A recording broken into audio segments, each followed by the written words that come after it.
ብዙ ጎብኚና ጥያቄ የሌላቸው እኚህ አዛውንት በ90 ዓመታቸው ላይ ቤታቸውን ለመሸጥ ፈልገው ገዢ ሲያጠያይቁ ከአንድ ጠበቃ ጋር ተገናኙ።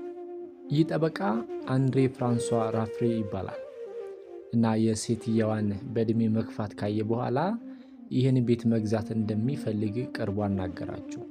ዝርዝር ጉዳዩን ማስረዳት ጀመር።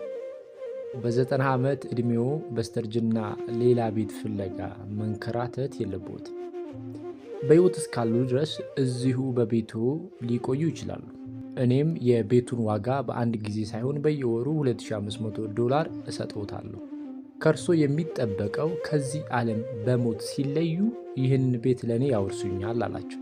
የ90 ዓመቷ አዛውንት ጄን ካልመንት በሐሳቡ ተስማምተው ሰውየው ከቤት ዋጋ ላይ በወር $2500 ሲሰጣቸው በምትኩ ደግሞ ቤቱን ሊያወርሱት ተስማምተው ፈረሙ። አቅመ ደካማዋ አዛውንት ጄን በዕድሜም ሆነ በሕመም ምክንያት ይህንን ውል በፈጸሙ በወርም ሆነ በ6 ወር ቢሞቱ ጠበቃው መሃል ፓሪስ የሚገኘውን ይህንን የሴትዮዋን ቤት ይወርሳል። 1 ወር ሞላ። ጠበቃውም ወርሃዊ ክፍያውን 2500 ይዞ መጣ። ሴትዮዋም ልክ ባለፈው ወር እንዳያቸው ናቸው፣ ንቁና ጤናማ።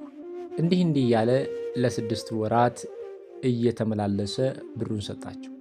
ወይዘሮ ጄን በስተርጅና በጣለላቸው ሰው በሚሰጣቸው ገንዘብ የሚወዱትን ወይንና ምግብ እያገኙ በራሳቸው ቤት ሆነው እርጅናን እያጣጣሙ ነው።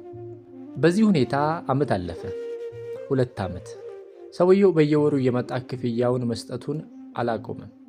የሴትየዋን መድከምና በዕድሜ መግፋት ግምት ውስጥ በማስገባት በቅርብ ሞተው ቤቱን አገኛለሁ ብሎ ያሰበው ጠበቃ እንዳሰበው ሳይሆን በየወሩ እየከፈለ 5 ዓመት ሆነ። 6 ዓመት፣ 7፣ 10 ዓመት አለፈ። አዛውንቷ ሴት አሁንም በሕይወት አሉ። እንዲህ እያለ 20 ዓመት ሞላ። ሰውየውም ውል በገባው መሰረት በየወሩ እየመጣ እየሰጠ 20ም አልፎ 25 ዓመት ሆነ። በዚህ ወቅት ግን ሰውየው ለዓመታት የከፈለው ገንዘብ ከቤቱ ዋጋ በልጦ ነበር። የ47 ዓመት ጎልማሳ ያለ ላገኛቸው የ90 ዓመት አዛውንት የቤቱን ዋጋ በአንድ ጊዜ ከመክፈል ይልቅ ያንን መሳይ ተንኮል ያለበትን ውል ሲፈርም አዛውንቷ ደክመዋልና በቅርብ ይሞታሉ በማለት ነበር።